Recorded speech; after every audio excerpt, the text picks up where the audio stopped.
Welcome, Mr. Prime Minister. Nice to be here, Stian. Let me go straight to the heart of the tragedy of what's happening to the Greek people. You have been Prime Minister and Foreign Minister. Your father and grandfather have also held those positions. What does it do to you when you see the pain that your people are in? It pains me also, and I had to take very difficult decisions because we were facing a default, and of course we were able to avoid a default. And we had to take very harsh measures which were painful, and the pain is still there. The austerity measures. The austerity measures. And of course I believe that we couldn't do otherwise. However, at the same time, we expected to have greater support and protection from the European system, if you like, the Eurozone system, which has its flaws. And I think what we are seeing now is where Greece is actually living up to its side of the bargain. But the Eurozone itself has certain flaws which create problems. Just to give you an example, when we had to do what we call an internal devaluation, that is cutting the wages, cutting the pensions to make our market more competitive. But if the euro, since we're in a common currency, appreciates, we lose that immediately. So this is a problem where we need to work together, and this is where I think Europe, even though we've made steps, has done too little too late, and the problem is still there, and it's very painful. Well, let me ask you first, your president has recently said that any more austerity rammed down the throats of the Greeks will cause a social explosion. Do you think that's going to happen, and is Greece going to be forced to take more austerity?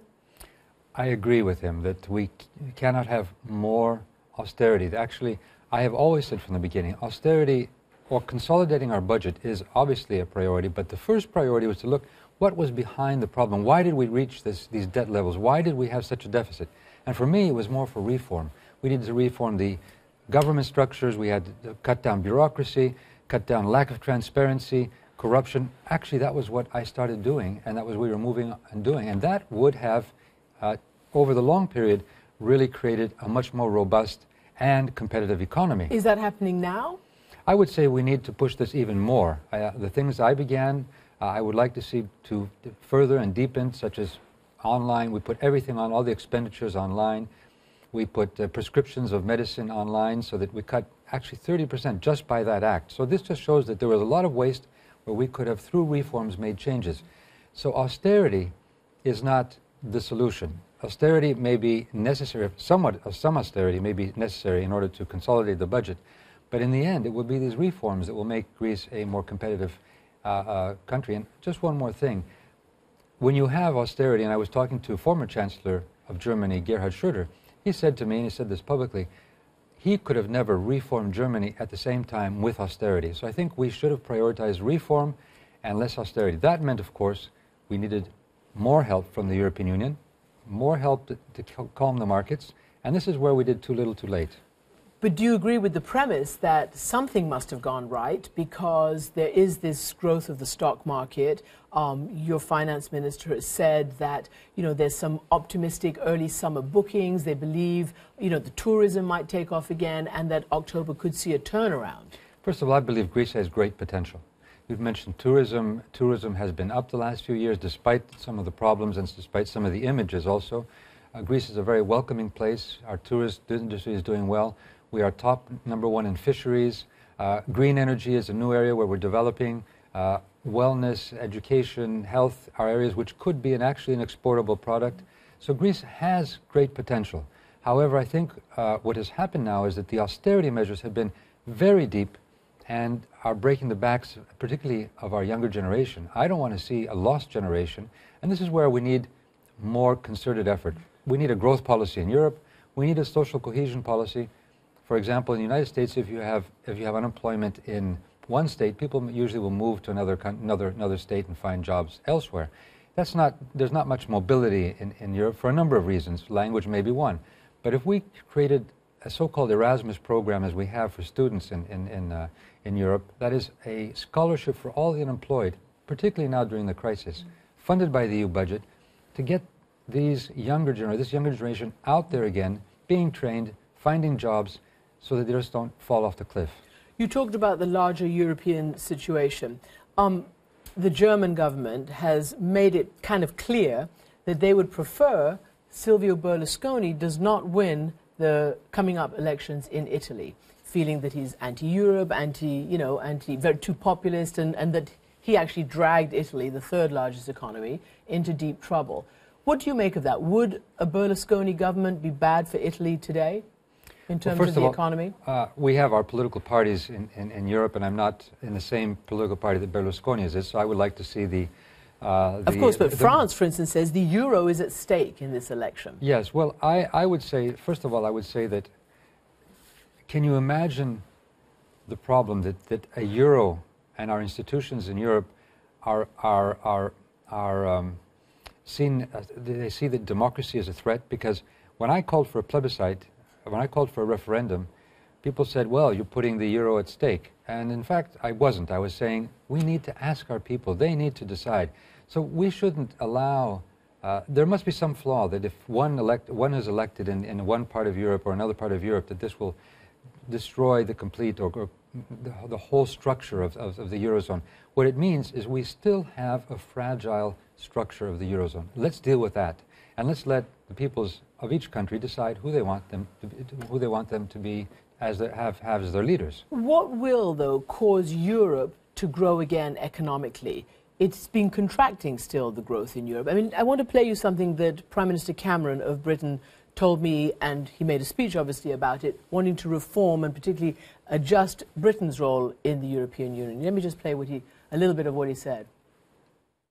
What I'm doing is saying, while we make changes to suit the euro, let's also make changes to make the whole of the European Union more flexible, more open, more competitive. Let's make sure that powers can flow backwards towards nation states as well as forward to the centre. Different parties, different parts of the political spectrum, but do you agree with that? Well, I would say, first of all, there is this concept of subsidiarity where we should take decisions as close to the people as possible, local government, national governments. At the same time, we are a currency union, but we don't have the tools at the level of Brussels like a federal state would have. A banking union, a fiscal union, we have different tax situations which create tax evasion very often. That's one of my problems. That was one of our problems, still is in Greece.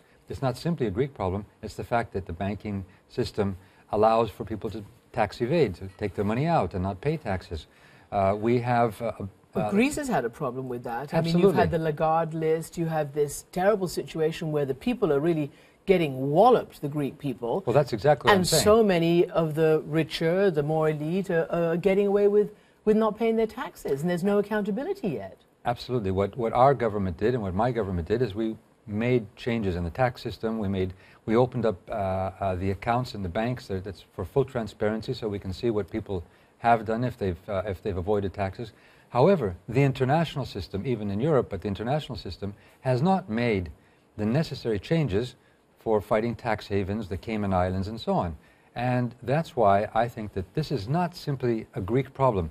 We sometimes Hellenize the problem, which is wrong. Indeed, The Economist this week has a front cover which says, 20 trillion tax shelters, $20 trillion somewhere. So think of the injustice. We are asking our peoples around the world for deeper austerity, for becoming more competitive by cutting wages, but at the same time, we're allowing for huge profits and revenues which normally would be in the national coffers for growth, for investment, for education, for welfare, and for paying back our debts. They are taken off to some stratosphere where there is that is not being controlled. This is where I think Europe could play a role. That's what Europe is. Europe is uniting our resources in order to dealing with these rather wider global challenges, whether it's the financial crisis or whether it's climate change. That's what Europe means. And I think we have failed, even though we've done quite a few things, we have failed to live up to that aspiration of our European peoples. So, briefly and finally, where do you see a ray of hope? You're here now in the United States lecturing. Where do you see a ray of economic hope for your country and for Europe? Well, I think my country has done its side of the bargain, and it's still doing so with all the problems and all the difficulties. I believe that at the same time we need to continue our reforms, but we also need to have an alternative strategy. Let's move forward to a banking union so people feel that they don't have to take their euros out from one country to another.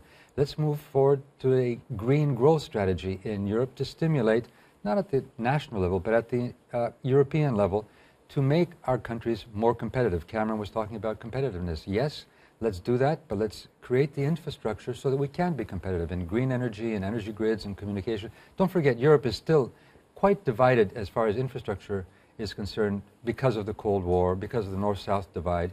We have a lot to do still for a single market. Let's also look and see how we can create programs to help our youth in this crisis, such as scholarships for the unemployed.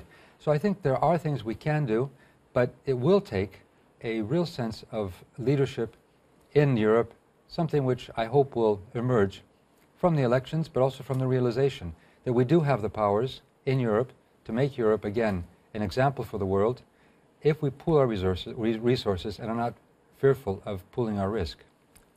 Let's hope. Prime Minister, thank you very much indeed for joining me. Thank you very much.